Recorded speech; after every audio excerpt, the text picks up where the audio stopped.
Hey, comic lovers, EMoney, the old man, and Thor the Dog of Thunder here. Hey, what's up, buddy? What's up?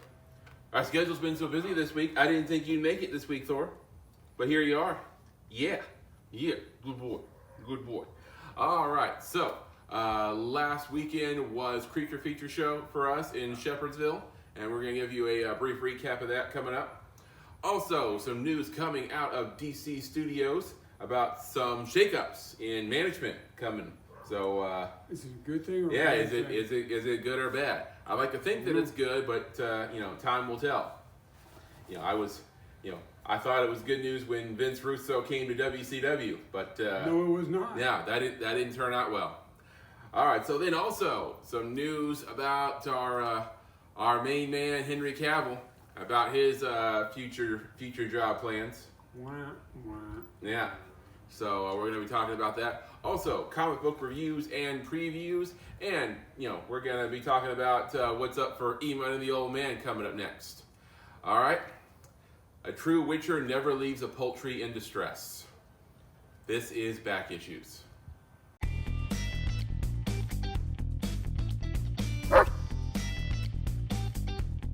All right, comic lovers. So before we get started today, don't forget to subscribe to our channel, turn on notifications, give us a thumbs up, and if you like, leave us a comment. You can, weigh in on these topics we're about to discuss, or you can just say hi. What do you think, buddy? You think they're gonna say hi to you? Yeah. A lot of people watch our show because of you. Did you know that?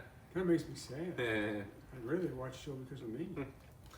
All right. So first order of business today, the big story coming out of Warner Brothers is that James Gunn and Peter Safran are officially taking over at the DCU.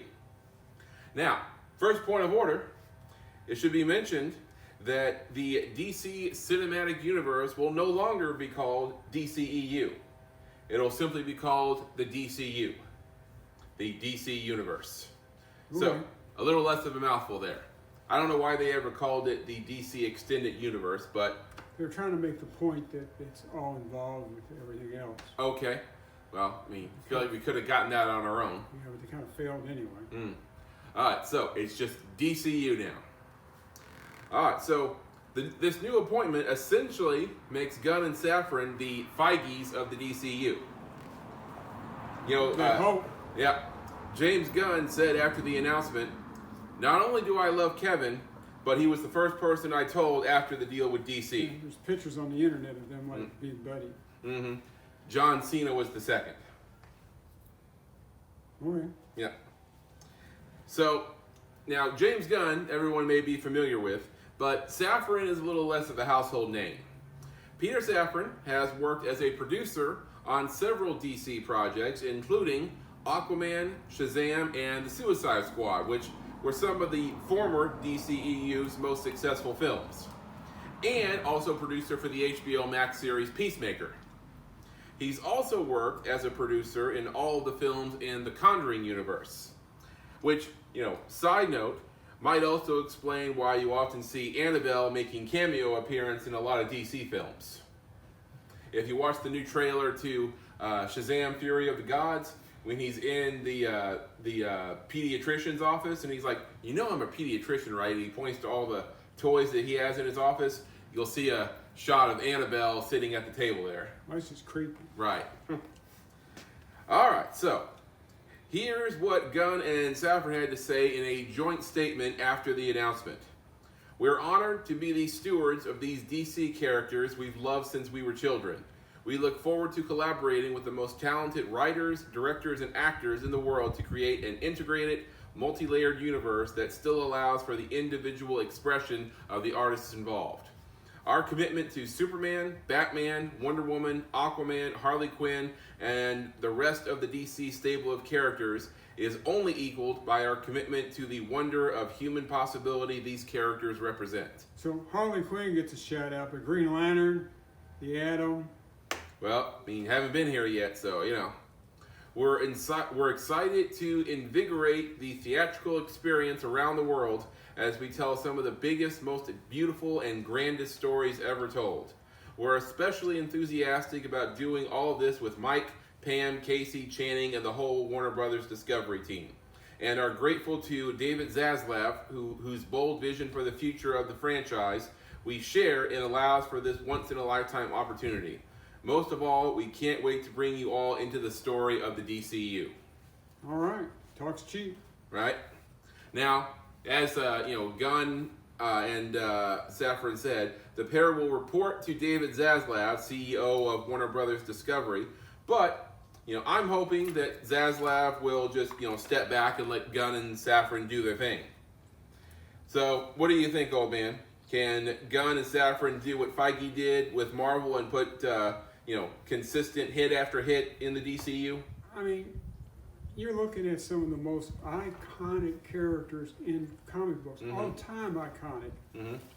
If you can't run with those guys, then you don't deserve to be in the game at all. Okay, fair enough. So, do it. All right, so, what do you guys think? Let us know your thoughts on... Hey, buddy, you okay? You just wait for those treats, aren't you?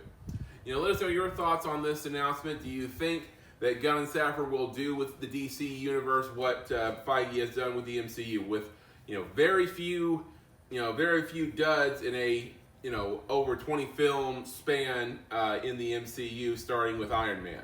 So do you think think it's going to happen? Let us know. All right, so on to our next story, on a somewhat related story. Man of Steel star Henry Cavill made the announcement last week that he is out of Geralt of Rivia, The Witcher. It was also announced that Liam Hemsworth will be taking over the role in season 4 of the show. All right, I mean, I'm fine with Liam. Seems like a fine actor. But there's some big shoes to fill. Mm-hmm. I mean, do you understand how much effort Cavill put into that role? I mean, Well, he learned how to fight with a sword, learned how to do it Mm-hmm. for real. Well, now, don't get ahead of me, old man. Mm. Okay. So, to say that the announcement created backlash from fans was an understatement. Is that backlash? I mean, would you? A little bit. I mean, you're a little more polite than other fans have been, but yeah. All right, so Cavill, as you may know, is a diehard fan of the games and books of The Witcher and wanted to show respect to the source material.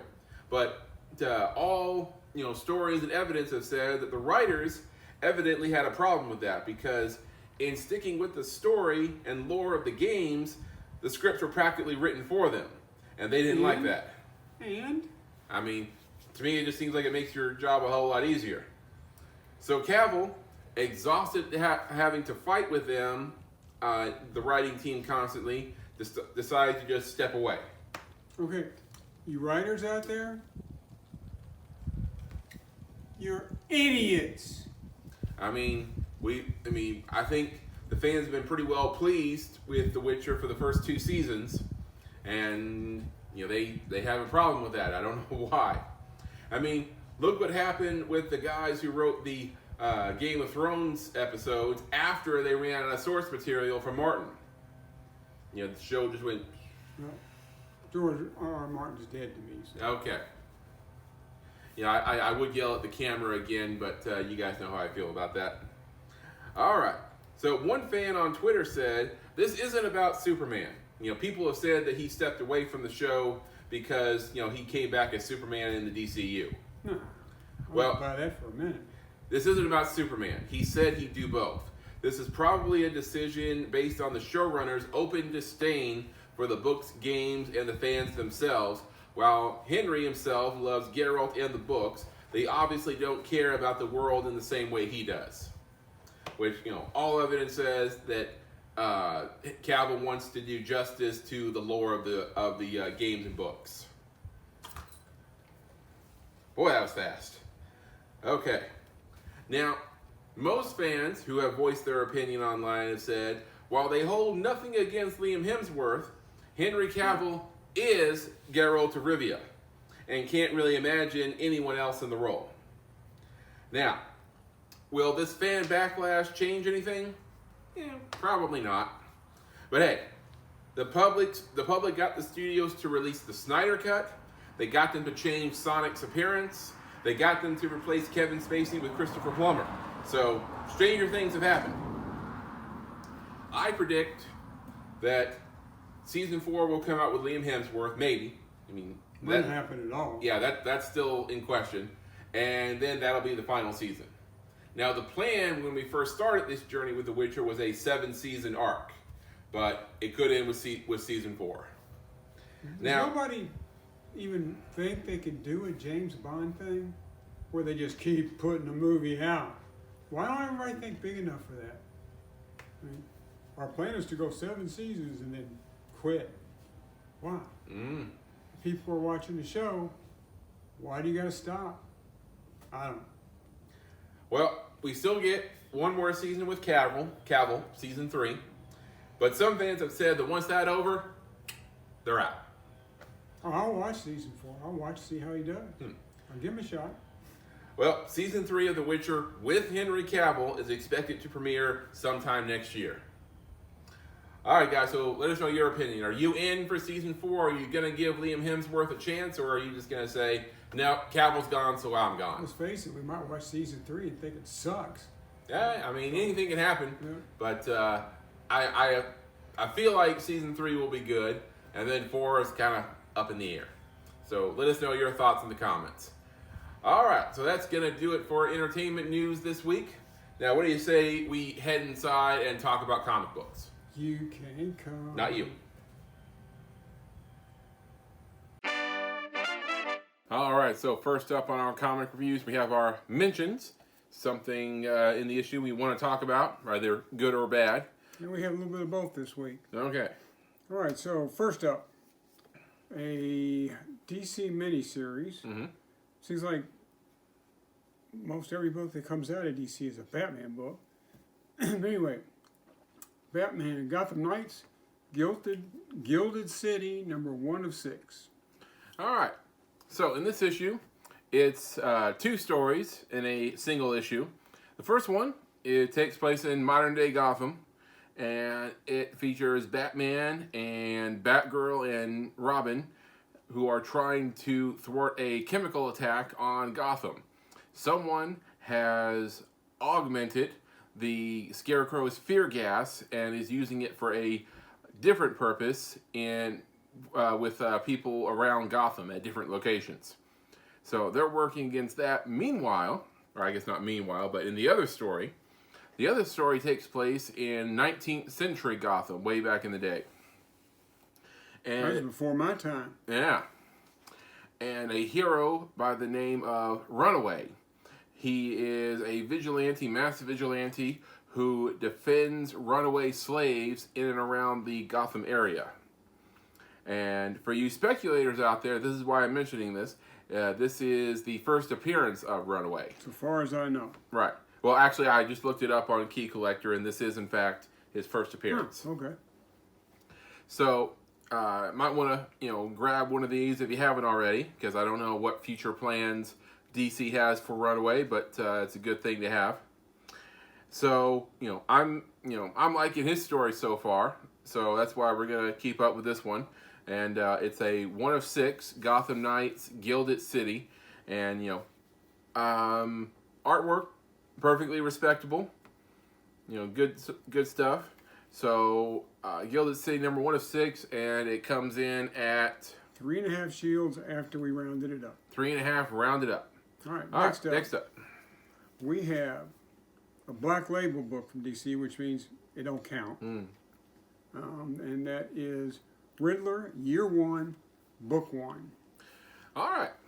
So in this one, this is supposed to be a direct prequel to the Batman movie with Robert Pattinson that shows how the Riddler, that version of Riddler, got his start as a criminal.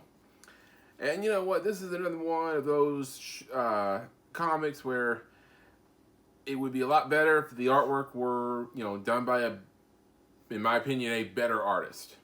Now, I suppose there's like a style to it, and it's supposed to be Gritty. Dark and gritty looking, but you know what? Just because it's on purpose doesn't mean I have to like it, Well, and I don't.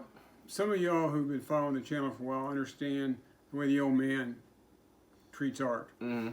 Comic book art should tell the story. Mm-hmm. If that's all it does, that's fine. Now, if you got a good artist, somebody like, let's say, Jim Lee.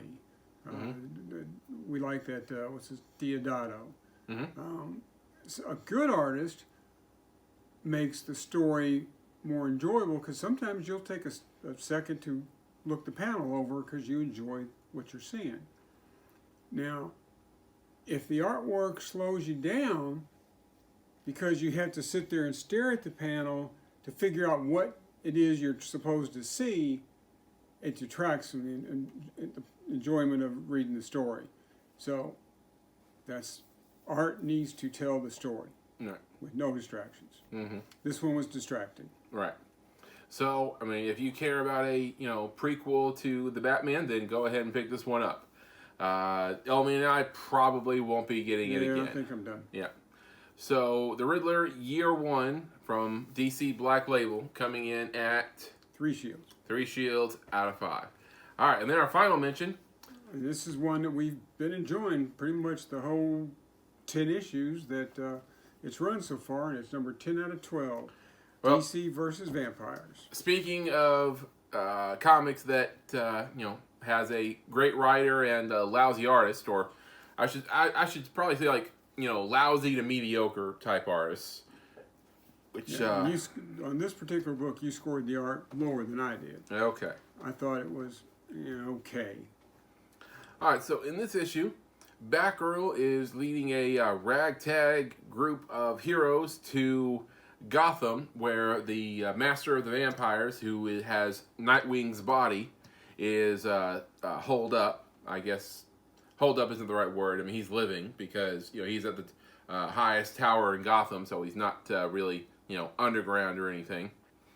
And so the team is made up of Batgirl, Black Canary, Harley Quinn, the Frankenstein monster, and a vampire Damian Wayne Robin. So, like I said, motley crew. So they sneak into Gotham, and obviously she doesn't trust Damian that much because he's a vampire. You don't know what side he's on, and he was always a pain in the butt even before he was a vampire. So we see her plan kind of come to fruition at the beginning of this, because when she gets to the spot where she's heading, she lights up the bat signal. And obviously you light up the bat signal in a city controlled by vampires is going to attract attention. A lot of it. And Damian's like, "What the heck are you doing?" Well, then we see her plan unfold, and Batgirl has not been sitting on her heels this entire time. She's been busy. And you know what? Reading the comic book, when that scene came up, I couldn't help but chuckle as I was reading. So very well done here. So I won't spoil the whole thing for you, but it was a fun read. Just wish it had a little better artwork. All right, so DC versus Vampires number 10. We're probably wrapping up here soon. It comes in at 3.5 shields. Also, after we rounded it up. 3.5 rounded up. All right, so that is our mentions for this week. Now on to our top 3. All righty. And we'll start, as always, with number 3. And one of the few times we've got an IDW book in the top 3. Good for them. This is a book titled, simply, Star Trek. Okay. So here we have one of the pleasant surprises this week, obviously, because it's number 3. All right, so in this issue, Captain Sisko, who you may remember if you watch Star Trek, Deep Space Nine, commander of the Deep Space Nine space station, he disappeared for a while, and he was with the prophets, or the wormhole aliens, whatever you want to call them. Now, I haven't seen the last season, which we need to get there. I think right now we're probably season 4, maybe. 4 sounds right. But at any rate, I don't know that at the end of the show he disappears. That's the way the book makes it sound. Right. So he says that he needs to complete a mission because the prophets saw something. Something's coming that they can't stop. And so he needs to commandeer a Starfleet ship in order to complete a mission. But obviously, a guy who's been gone for years after being kidnapped by aliens, that raises a lot of questions. Yeah, you're not just going to say, I need that, and get Right. a spaceship. No. So then he calls upon Captain Picard, of all people, to vouch for him to Starfleet. And if you've ever watched the shows, you know that Cisco and Picard have a complicated history that can't be easily forgotten. So why him of all people? Well, Cisco pleads his case. So one of the reasons why this scored so high for me was my admiration of the artist here, because a lot of artists, great artists, they can draw characters for their art, for their comics really well if they're original characters. What a lot of them have trouble doing is drawing characters that already exist on other platforms like TV or movies, Such as the all-new Firefly. right. The all-new Firefly we're reading right now, you guys have seen our reviews. The problem is that it's respectable artwork normally, but this artist, if it weren't for the very distinctive clothing that the characters wear, I would have trouble telling who was who, because the likeness of their faces just it just isn't there with this artist. It kind of blurs the line of recognizability. Right. Is that the right word? Recognition, recognizability, Something whatever. like that. With this artist, you don't need the Starfleet uniform to tell who's who. Like his likeness of Cisco, of Picard, of Data. Every character that you're familiar with, if you watch Star Trek, you can very easily tell who's who in each panel. So that has my respect for this artist. So that's why also story very compelling. I'm very interested. That's why it got our number 3 spot for this week. Star Trek #1 by IDW ends up with 4 shields after we rounded it up. 4 shields rounded up. All right, so next, another Batman book, one of the ones I've enjoyed from the beginning, and it's Batman Fortress #6. All right. So, Batman, and I know I've used the word motley crew a lot, but Because it is a motley crew. right, because it's a ragtag group of heroes. I use the term loosely. You have Batman, Aqualad, a Green Lantern by the name, I believe his name is Dale. He's a squirrel. Yeah, he's a squirrel. I think his name is Dale, and a Archer. I think she goes by Speedy. Andromeda? And you might be right. Andromeda might be right. Not sure on that one, but she's an archer. Right, and you've got President Luthor in President Lex Luthor. right in an Iron Man-esque suit. It's the same power suit he's been wearing for a long time, just different color. Mm-hmm. It's got the presidential seal on it. Other than that, same thing. Right.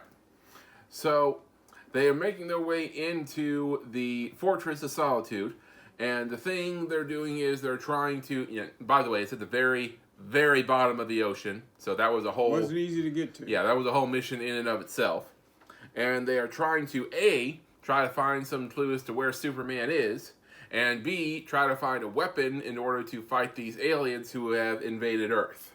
Problem is, you got to figure the Fortress of Solitude is going to have some safeguards. Right. And they have to circumvent all these security measures to get in. Not an easy thing. Which is part of the reason Andromeda is here. She's a thief by trade. So they're trying to figure out which safeguards they have to get around, and something interesting here is this conversation between Lex and Batman, and Lex is like, maybe we're overthinking this, and he says, his molecular structure, makes him strong, it makes him fast, but why does everyone always assume it makes him smart? In my experience, he's not. His mental capacity is the one thing that didn't scale when he came from Krypton. Well, I think in past issues they've said he has a super brain. Mm-hmm. I remember in one issue, he had to perform a surgery on somebody, so he went into a doctor's office and he speed read all these different medical texts and books, and he performed, surgery on them right there and then at super speed. Now I'd be better off doing YouTube, but whatever. What? I'm sure there's a YouTube video on how to do brain surgery. Oh, yeah. What the heck? Mm-hmm. And also, counter to Lex's point, it's like, then why does he beat you all the time? Constantly. Right. Every time. I mean, simple farm boy from Kansas, if he's not that smart, then, what does that make you? Yeah. But anyways, so, they're trying to make their way into the fortress, and it's like, it's a gauntlet. It's one thing after another. And, it makes them a little bit weaker each time because they're either, losing someone or someone gets incapacitated or it definitely weakens them. Yeah, somebody has to stay behind to push the button to open the door, the typical stuff. Right.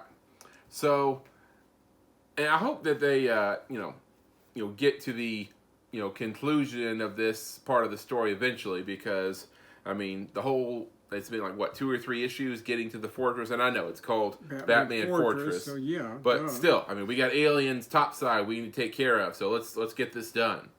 All right, so Batman Fortress number 2 ends up with number 6. I'm sorry, ends up with 4 shields. 4 shields out of 5.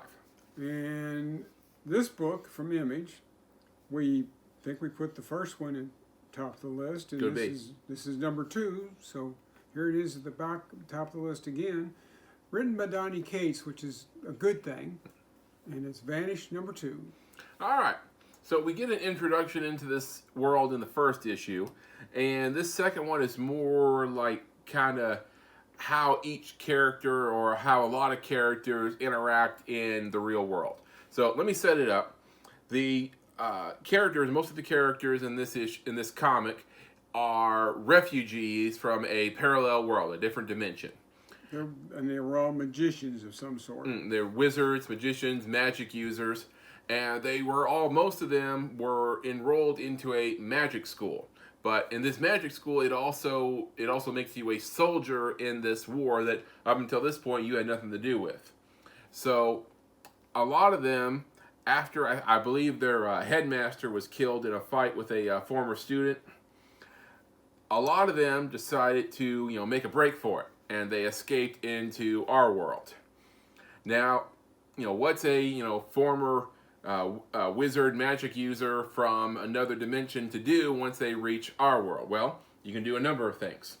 A lot of them elected to masquerade as superheroes and go about it that way, and that's how they use their powers. Whether they're heroes or not. I said masquerade. Others, decide to become stage magicians, which, is way to go if you don't attract the attention of other people from your dimension who, might seek you out. Remember, what's his name from She-Hulk? Kind of like that guy. And then you have other people who just decide to try to fly completely under the radar, not using their magic for anything, as little as they can, and just try to lead a normal life. Basically, they try to vanish. Right. So, basically, that's what this issue is about what different people from that dimension are doing once they get to our world. So, Vanish number 2 by Image Comics, our number 1 pick for this week with 4 shields solid, right? Mm-hmm. All right. So that's our top 3. Get them at your local comic book shop now if you haven't already. So what's coming up this week, old man? All right. Well, it was kind of you remember a company that put out some decent stuff up until, I think, last December, where they announced they were going out of business. They were done. Mm-hmm. Bad idea. Oh, I do remember, yeah. Okay. Well, they're back. Oh, really? Big surprise. They had a couple of titles released this week. The ones I'm aware of, Escape from Wyoming, number 1, and Orc Island, number 1. Now, I was willing to give them a shot. Sure. I always said I'm not playing their games anymore because they had some strange promotional, just weird practices. Well, they're not done with that.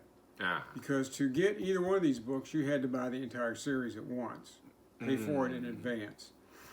I mean, did they get like extra funding or something, and that's why they're back in business? I don't believe that they ever were going out of business to begin with, because they sold a crap ton of books. Okay. If they did go out of business legitimately, they had poor management. But at any rate, I decided that a long time ago that I wasn't going to play their games. I'm not paying $37 to prepay for a book that I may not like. Right. I'm not going to do it. So, anybody wants to shoot us a copy of Escape from Wyoming #1, Orc Island #1, we'll review it. We're just not going to pay what Bad Idea wants us to pay for it. Right. If you guys want to, free country, do what you want. But Bad Idea is going to keep doing this crap until we stop buying it. And I have stopped buying it. All right. So, anyway, on to the books that we are going to get. Okay. As usual, there's a bunch of Bat books. Batman #129 comes out. But I'm looking forward to Batman and the Joker, the Deadly Duo, #1. Okay. Sounds Another Bat book. interesting. Well, they're pretty much all either Bat books or Batman-involved books. Dark Knights of Steel #8 comes out this week, which is, you could call it a Bat book. A character that I don't really care that much for, even though I love the movies, has got a new #1. I think this is volume, 98. There's been a lot of Deadpool #1. Oh, okay. So I'm going to try first issue of a Deadpool title. May not get #2, but we'll try the first one. And Predator comes out. This is issue #4. I think they've got a great story going. Mm-hmm. And also for Marvel, Secret Invasion #1. Okay. Which is either, I don't know if they're rehashing the original story or if this is a lead into, you say it's a TV show, right? Yes. So I'm hoping it leads us into the Disney Plus show. But that's it for stuff we're looking forward to. You could say I'm looking forward to Punisher #7, but let's not name them all. Okay. So there's our our picks that we're getting this week. So get them to your local comic book shop now if you like. All right.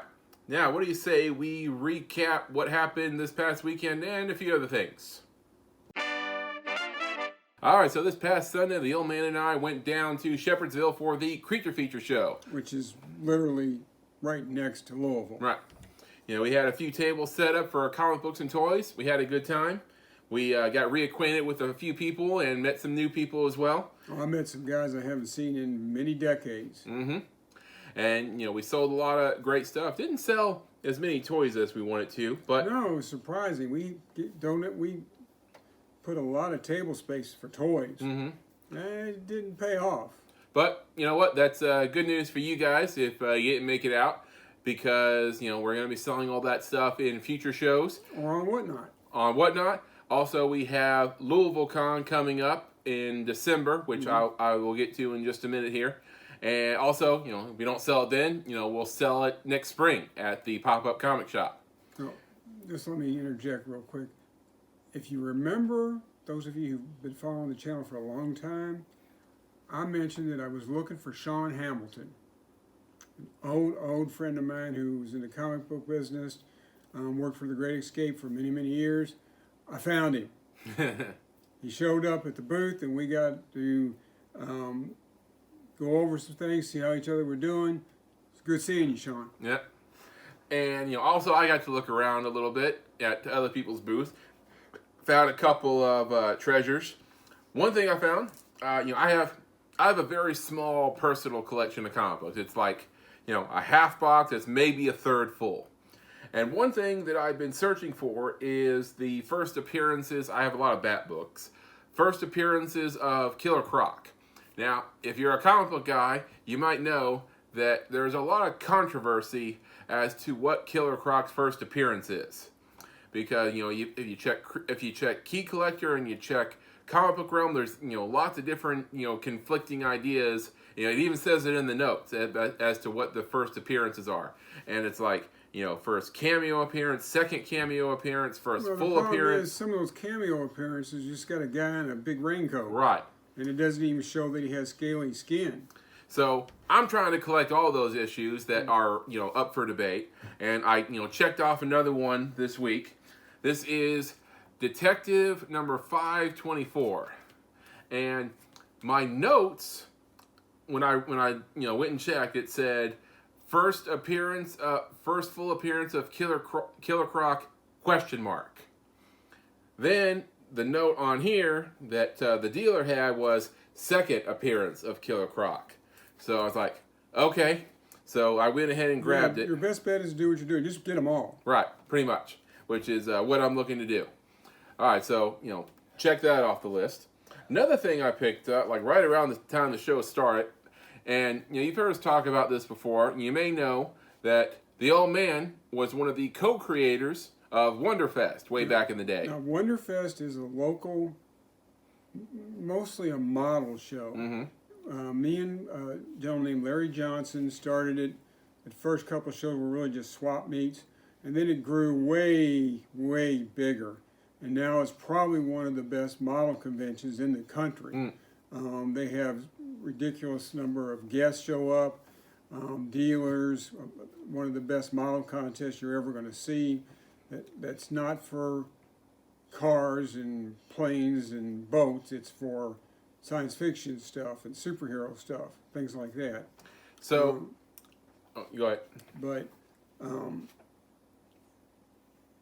we got a guy named Lee Staten involved, and he showed up almost from the beginning.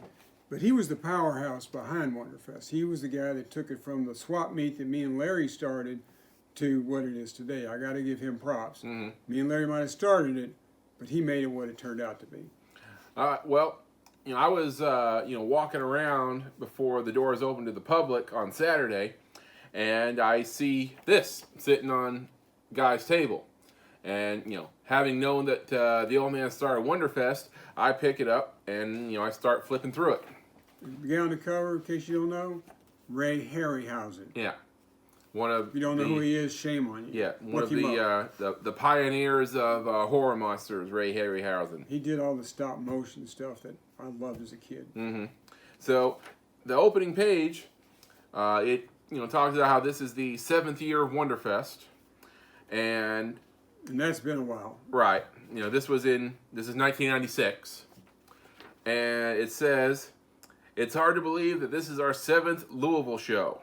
And back when the show was started by Larry Johnson and Irvin Sievers, none of us could have foreseen the success and headaches that Wonderfest would bring to our lives." And that is an article by Lee Staten at the beginning of the book here. Hey, Lee. Thank you, buddy. Right. So, I took this and, bought it and showed it to the old man, and, we're going to hold on to that for a little bit. Keeping that. Yeah. So, that was a cool souvenir to find. And, we had a great time at Creature Feature, sold a lot of great stuff, and we're looking forward to next year. And we bought a bunch of, I'll be honest, most of the stuff we bought, except for your Batman book over there, most of the stuff we bought was dollar books. But there was a lot of dollar books there. Yeah. And EMoney and I are kicking around for this show we're going to do in December. Do we want to take some dollar books? I've got lots of dollar books, so we just might. Yeah, just might do that. All right, so like I said, great time at Creature Feature. Hope you guys can join us next year. All right, so that brings us to what's next for EMoney and the Old Man. Well, like we said, next up is the Louisville Con show. Louisville Con is going to be December 10th. It's a one-day show, and it's going to be in J-Town. So, you don't have to drive all the way down to Shepherdsville, all the way down. If you live in Shepherdsville, you got to drive all the way to Louisville. Yeah. But it's going to be a great show and a lot of great dealers from the area. I know Pops Comics is one of the sponsors for this year's show. And you got to have some great guest stars that are going to be part of the show. Yeah, we went to the show last year, and it's a pretty decent show. Mm-hmm. So I hope you guys can come down to that. And we just got a third table for this show. So we're going to have a lot of space for comic books, toys. Like the old man said, we might bring a couple of dollar bins. So hope you guys can come out to it. If you watch our YouTube videos and you come by the booth and you don't say hi, you better hope I don't find out, because I'll be mad. Right. All right. So you have the Louisville Con in December, and also Whatnot is coming up in a week from Sunday. Yeah, we're skipping 1 week. Because I'm going to be working on a movie this Sunday. Hollywood. Yeah, Hollywood, right. So, the movie we started working on last year, around this time last year, we had, I don't want to give away too many details about the plot before, it comes out, but basically... That's not yours to give away. No, I'm not giving anything away. But basically, we filmed like probably 95% of it, and we had a couple of scenes and maybe a few reshoots to do, and we couldn't get schedules to match up with everybody. And having worked on a few movies myself, scheduling, especially when you're doing low budget and people aren't getting paid, trying to get everybody together is a nightmare. Right. And then also, the day started getting colder, and the holidays came around, and we just couldn't make it work. So you waited until November, right, to do this when the holidays kick. Right. Well, it started in October, but I think it might have bled into November. Okay. So I was afraid. I didn't hear anything about it for a long time, and I was afraid either A, it wasn't going to come out at all, or B, they were just going to make do with the footage they had and just try to make it work. I mean, a very high percentage of low budget, local made film productions like this, as we're guilty of it. Yeah, we had a couple that never guilty. finished, and most of the time they don't ever see the light of day. Right, but I got a call like late last month, and they said, "Hey, we're gonna film that last day." I'm like, okay, and this Sunday we're doing it. So hopefully everything works out. We get the filming done, and I can share it with you guys in the near future. Well, I'll tell you the best part about that. Mm-hmm. The old man gets a total day off. Oh yeah, we're not we're not doing Whatnot, and we obviously don't have a pop-up shop on Saturday anymore. No convention, so for the next few days, we got nothing on the schedule. I'm sleeping in. Yeah. All right, so Whatnot a week from Sunday, and we're gonna be bringing a lot of stuff to you guys that we've been holding back for a while. Yeah, we held them back for the convention. They didn't sell the convention, so yeah. Whatnot. A lot of Marvel Legends and other items that we didn't sell. We're gonna bring in Whatnot. So hopefully, you guys, join us and get some great deals on stuff. Wait a minute. We about done? I think we're wrapping up here. Because Thor's up there. Sounds like he's tearing the place apart. All right, he's getting antsy. Yeah, let's go. All right, guys, let's head back upstairs. Wrap this up with Thor. All right, that's about going to do it for this week's episode. So let us know your thoughts. Gunn and Safran taking over the DCU, and Henry Cavill leaving The Witcher. We want to hear what you think. All right. Also, Louisville Con this December. Be sure to come by in J-Town and visit EMoney and the Old Man. All right, we'll see you guys on the next one. Excelsior. All right, true believers, you've got nothing but words of wisdom from the old man for a long time. So I'm going to fill you in on something. If you didn't like She-Hulk, you suck.